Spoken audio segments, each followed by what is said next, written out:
গাঠি কচুর তরকারি এই পদ্ধতিতে রান্না করলে কোনো রকম লোদলোদে বা হড়হড় করবে না। নমস্কার, আমি রিমা। আহারে বিহারে চ্যানেলে সকলকে জানাই স্বাগত। নিয়েছি 500 গ্রাম গাঠি কচু। গাঠি কচুতে প্রচুর পরিমাণে মাটি থাকে, সেই জন্য কিছু সময় জলে ভিজিয়ে রাখবো। পরিমাণ তো খুব বেশি না, আধ ঘন্টার মতন আমি জলে ভিজিয়ে রাখবো। প্রায় আধ ঘন্টা পরেই আমি গাঠি কচুগুলো জল থেকে তুলে নিচ্ছি। দেখতেই পাচ্ছ জলের মধ্যে প্রচুর ময়লা। কচুগুলো এবার আমি কেটে নিয়ে ফেরত আসছি। যেহেতু গাঠিগুলো সাইজে একটু বড় ছিল, সেই জন্য আমি ডুমো করে কেটে নিয়েছি, যাতে সেদ্ধটা তাড়াতাড়ি হয়। আর কেটে নিয়েই একদম সাথে সাথে জলেই রেখেছি, তাহলে হয় কি, গাঠির মধ্যে যে হড়হড়ে ব্যাপারটা থাকে, একটা পিচ্ছিল ভাব থাকে, সেটা অনেকটাই চলে যায়। প্রায় আধ ঘন্টা পর আমি কেটে নেওয়া গাঠিগুলো জলে ভেজানো অবস্থাতেই ভালো করে কষলে নিচ্ছি। জলটা একদম পিচ্ছিল টাইপের হয়ে গেছে, জলটা ফেলে দেব। জল ফেলে দেওয়া হয়ে গেছে। এবারে বাকি যে লোদলোদে ব্যাপারটা রয়েছে, সেটা একেবারে কাটানোর জন্য দিয়ে দিচ্ছি খানিকটা আটা। এই আটা দিয়ে ভালো করে এবার কষলে কষলে গাঠিগুলোর মধ্যে মেখে নেব। যে কোনো লোদলোদে সবজি যেমন চালতা, ঢেঁড়স, গাঠি কচু, এগুলো যদি একটু আটা মাখিয়ে নিয়ে ধুয়ে নেওয়া যায়, পিচ্ছিল ভাবটা একেবারেই চলে যায়। পুরো গাঠিগুলোর মধ্যে আটা ভালো করে মাখিয়ে নিলাম। আরও 2-3 বার জল পাল্টে পাল্টে ধুয়ে নিয়ে ফেরত আসছি। আটা মাখিয়ে জল দিয়ে ভালো করে ধুয়ে নিয়ে ফেরত আসলাম। এতটুকুও এর মধ্যে পিচ্ছিল ভাব নেই। এবারে একটা মশলা রেডি করে নেব। একটা বাটির মধ্যে নিয়ে নিচ্ছি পরিমাণ মতন হলুদ। আমার স্বাদ অনুযায়ী দিয়ে দিচ্ছি লঙ্কার গুঁড়ো। হাফ চামচ দিয়ে দিচ্ছি ধনে গুঁড়ো। জিরে গুঁড়ো দিচ্ছি হাফ চামচ। মশলা গুলে নেওয়ার জন্য দিয়ে দিচ্ছি কিছুটা জল। ব্যাস, এবার ভালো করে চামচ দিয়ে গুলে নিতে হবে, যাতে কোনো রকম দলা না থাকে। মশলা রেডি। এবারে রান্নার জন্য গ্যাসে কড়াই বসানো হয়ে গেছে। দিয়ে দিচ্ছি খানিকটা সর্ষের তেল। চাইলে সাদা তেলেও করা যায়। এই রান্নাগুলো আমি সর্ষের তেলে খুব ভালোবাসি, তাই আমি সর্ষের তেল দিলাম।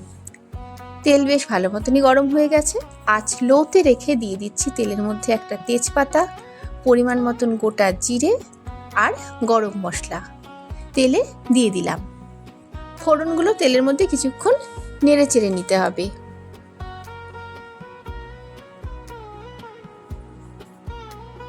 ফোড়নগুলো নাড়াচাড়া হয়ে গেছে, দিয়ে দিচ্ছি এর মধ্যে গাঠি কচু। এবারে গ্যাসের আঁচ মিডিয়ামে দিয়ে দিলাম।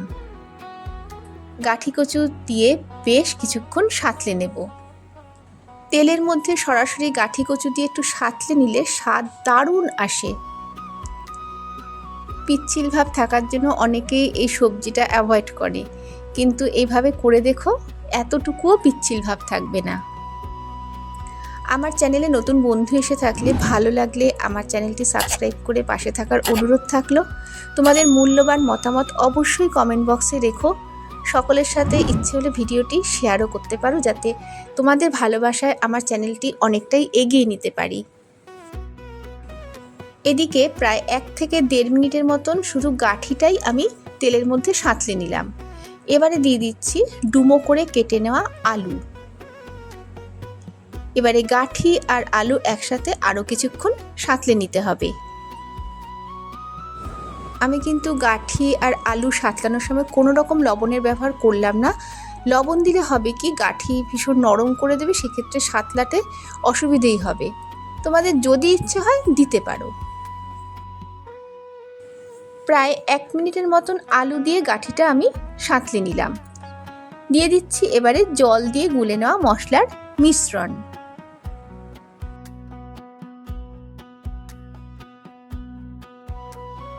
সঙ্গে দিচ্ছি 2 মিডিয়াম সাইজের টমেটো কুচি, আর দিচ্ছি একসাথে 1 ইঞ্চির মতন আদা আর 5টা কাঁচা লঙ্কা বাটা। ঝাল কিন্তু যার যা স্বাদে দেওয়াই ভালো। এবারে একসাথে সবটা কষিয়ে নিতে হবে। আমি কোনো রকম কাশ্মীরি লঙ্কার গুঁড়ো ব্যবহার করলাম না, তোমরা চাইলে অবশ্যই করতে পারো। পেঁয়াজ রসুন দিয়েও কিন্তু এই তরকারি খুব ভালো খেতে হয়, কিন্তু আমাদের বাড়িতে বেশিরভাগই নিরামিষভাবেই হয়, তাই তোমাদের সাথে সেটা শেয়ার করছি। তার মধ্যে এখন কি বলো তো, শ্রাবণ মাস তো যদিও আজ শেষ হয়ে যাবে, তাই আজ নিরামিষভাবেই করলাম। পুরো মশলার সাথে গাঁঠি আর আলু কষিয়ে নেওয়া হয়ে গেল। দিয়ে দিচ্ছি এবারে এর মধ্যে পরিমাণ মতন গরম জল। জল দিয়ে সবটা একসাথে নাড়াচাড়া করে নিতে হবে।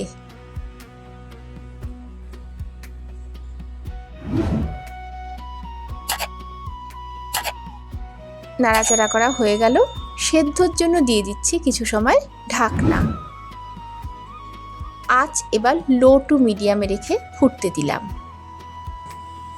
প্রায় মিনিট 12 পর ঢাকনা খুলছি, আরও একটু নেড়ে নিচ্ছি।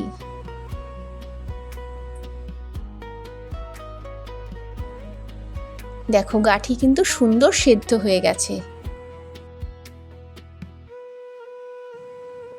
আলুও সেদ্ধ হয়ে গেছে, আরও একটু নেড়ে নিচ্ছি।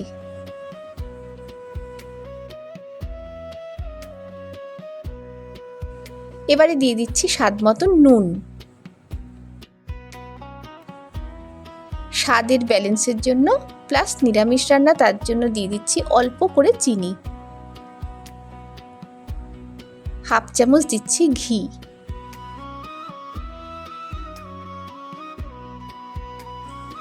সবটা একসাথে নেড়েচেড়ে ভালো করে মেশাতে হবে।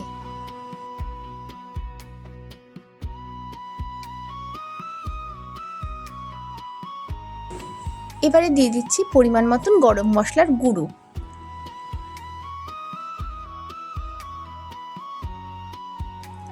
লাস্ট বারের মতন আরও একটু ভালো করে নেড়েচেড়ে মিশিয়ে নিচ্ছি।